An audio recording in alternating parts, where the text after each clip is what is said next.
Come on, Cory. Just sink the basket already. Over the UK and then add it up and get back to me. You're not bad for me. Madman, they go mad for me.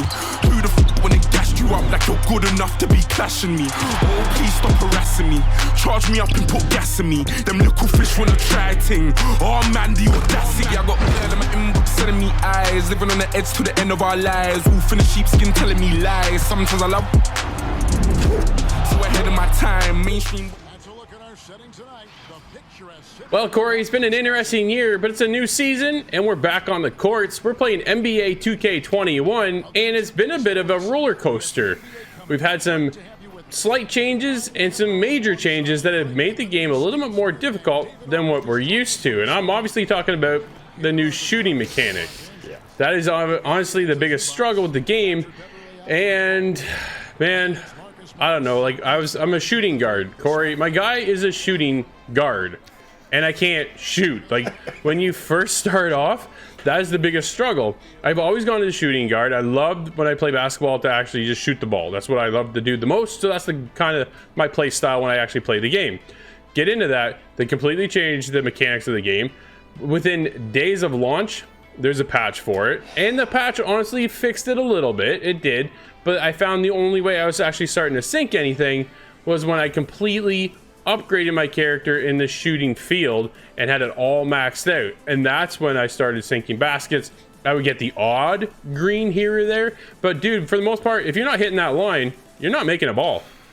No, you know what? I'm right there with you, Drew. It's, again, these sports games year in, year out, the biggest thing for them is to try to differentiate this year's version opposed to last year's, right? And again, it's never easy to make the game completely different, because more often than not, people don't want you to change it completely. They just want tweaks and things, just moved around slightly just to make the experience that much more enjoyable. And in NBA, I think what they tried to do is, with this, especially with the shooting mechanic, is that was the major change this year, right? Because pretty well everything else in the game stayed fairly similar. As far as they changed the menu layout a little bit, it's a little more simplified this year, which I like. Yeah. But the major change this year, like you said, was the shooting mechanic.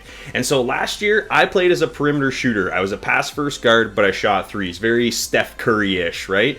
So the idea was, it took me a while grinding my player out to get the ability to really start nailing those three-pointers. But in this game, with the shooting mechanic the way it is, I can't even use the analog stick to shoot because they've made it so difficult. So last year, it was just a pull back and release. And it was kind of like you get your player's timing and you kind of learn your jump shot mechanic and that whole action. Almost half the time, you don't even have to look at the bar. You just know when to release the shot because of where your guy's animation is. This year, you have to pull back on the stick and then aim right to left at the same time to get into the small window that there is, and then release. And then maybe, just maybe, you'll make the shot. Because let me tell you, when I first started it, because they don't tell you that that's the change right off the bat when you jump into the My Career and start your own player like you and I did at the onset here. And it was it was so difficult. Like, I had to go into practice and training to figure out actually how the mechanic worked before I could even use it in game. And even when I got to the game, I still couldn't shoot. So I'm just kind of left holding the X button, which is just like an old swing meter, right? It's the same idea that it was last year. But what I liked is I use the analog stick for outside shooting and then usually inside shooting as well. But this year, I can't use the analog stick anywhere other than inside the key. So, no, absolutely. I wasn't scoring anything unless I was down low, to be honest. So if I'm in the key to about 15 feet, somewhere in around there, I would often sink the shot. But having that turnaround jump shot or just, off the dribble to shoot from the three-point line, I was starting to sink them more as the game progressed along. But it was really that grind to get my character up to full max before I was sinking anything. And when you get into the game, obviously you don't expect to, make every basket, but at the same time, you want to be able to score something, right? So by the time I wrapped up the career, I was scoring anywhere between 20 to 30 points a game, which was, it felt rewarding, I guess you could say at the same time. But I also want to get in there and dunk that ball too. So to change up the shooting mechanic, when I first started, I was all on the analog stick and then immediately went to my buttons and figured it out that way. But I found this year too, to see the meter, I found it difficult to actually track where my meter was and to see it fill up to the point of release. And if you were in close to that window, sometimes you got lucky, sometimes you didn't. And I want to touch on the career, honestly, because when we play these games, a lot of people, I was talking to my son about this, and a lot of people, I almost feel like this is Call of Duty in a sense, because some people will play the campaign or they play the multiplayer, right? And a lot of people will skip the campaign and go right into the multiplayer. And NBA 2K is similar to the fact that you can jump into my career or you can go right to the park and you bypass that whole career system, right? And I'm not really one for the park because honestly, the shooting mechanic is just too difficult and we just get slaughtered in the park. Yeah, it was hard last year. Exactly. And this year, though, there's been a cool change. The fact that for the first time in a very long time, the park is redefined, is now actually at the beach and is bigger, and there's a lot of things to do down there. It's really cool to get into the park, but I spent a lot of my time doing my career mode. My career mode followed along the story of Junior, who was honestly just a boring, dull character and a dull storyline. He's kind of in the shadows of his father growing up through the whatever and trying to get into his career, and then he meets a girl and then she disappears and then he goes into, it's just like blah blah blah. And I was bored stiff going through the career, and that's unfortunate. You know what they should do? They should bring Spike Lee back and have him rewrite another career, because that story was decent. It was cool and had entertainment value right there that had you in a story that you want to be a part of. But this year, like, they called the guy Junior. Like, seriously? Like, come on. I get you need some kind of generic name that even though you put in my own personal name, it's not going to be the same. But Junior is just so generic and boring. It's just, there's no personality. And Junior was dull. Half the time you get a foul, I get a foul and go to the foul line, but my guy after the foul will just like dead stare off into space. No reaction, no nothing. It's true. Like, I was just, honestly, Cory, for most part of the game, I was pretty bored. So, Drew, I know you were kind of grilling the career mode a little bit, how we didn't really get much change from last year. And you know what, I'm definitely going to agree with you there, but at the same time, some of the other game modes, we did see a little bit of change. And I jumped into my team. We were lucky enough to be able to get the Mamba Forever pack, so that gave me a ton of new card packs to be able to kind of jumpstart my team.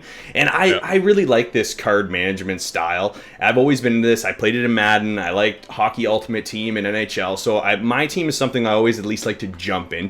So there's a ton of kind of new content here. When you first get into the My Team hub, there's probably about 10 or 12 different tiles you can select on that, take you to 3-on-3s, 5-on-5s. There's special 3-on-3 like activities you can do to unlock certain cards. Like, there's a ton of stuff to do in this game mode, and I think it's honestly where people really spend a lot of their time here in NBA, whether it's games past or this title now, is if there's so much customization options. I mean, you're looking at picking up teammates on certain teams so you can get dynamic duos for your team, so they have, kind of boost their statistics a little bit more. So there's kind of all these cool, interesting things in this game mode that kind of go a lot deeper than what you just see on the main menu.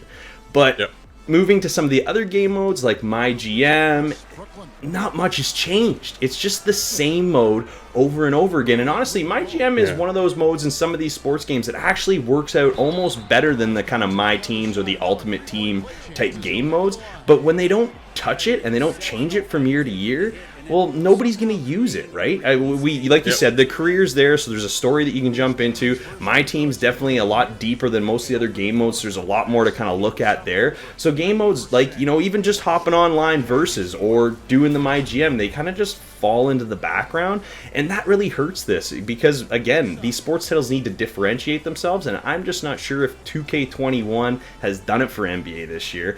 But if we gotta score it, Drew, what do you think you're going to give it? You know what, I'm kind of on the fence because I've always been a big fan of the game, but at the same time, this year just didn't seem to be that next step in evolution that we're looking for, and it's just not enough. It does kind of feel like a bit of a reskin. We do know next gen is around the corner, so I wonder if that has anything to do with it, and they're starting to already focus on what can they do to make next year's more special than this year's, right? So hopefully we'll see more improvements next year, but the shooting mechanic was a big hindrance in this year's game. And with not too many changes and the story being one of the typical highlights for my own play style, and it's just being so boring this year, I'm there with the 6.5. You know what? I can't disagree with you. I was kind of humming and hawing about what I wanted to give this game because I really enjoyed NBA 2K20. I had a lot of fun getting into that, enjoying learning that shooting mechanic. And now I'm jumping into the next game and I have to relearn it all over again, and I'm way worse at this game than I was at the last game. I've had a really tough time getting that shooting mechanic right down, you know, getting really nailing it. I'm just having a tough time with it, but I did enjoy my team and the changes they made to that. Unfortunately, some of the other game modes, again, were cut a little shy, but overall, I think I'm right there with you with a 6.5. Nice. And the rebound goes to the Pelicans. Greg, as scores go, Kevin Durant's as efficient as any. Big changes to the shooting mechanic make getting into this one difficult at times, but the new My Team features and refreshed neighborhood for my career were definitely the highlights of this one. It gets even more impressive. Durant takes so many shots where he's covered and is still efficient. It's just mind-blowing. And I like to see this. They're calling his number early, and he's delivering. Well, he's going to just keep going now. That's early confidence for him. Now, here's Ball. Off to a good start as he hits his first shot attempt.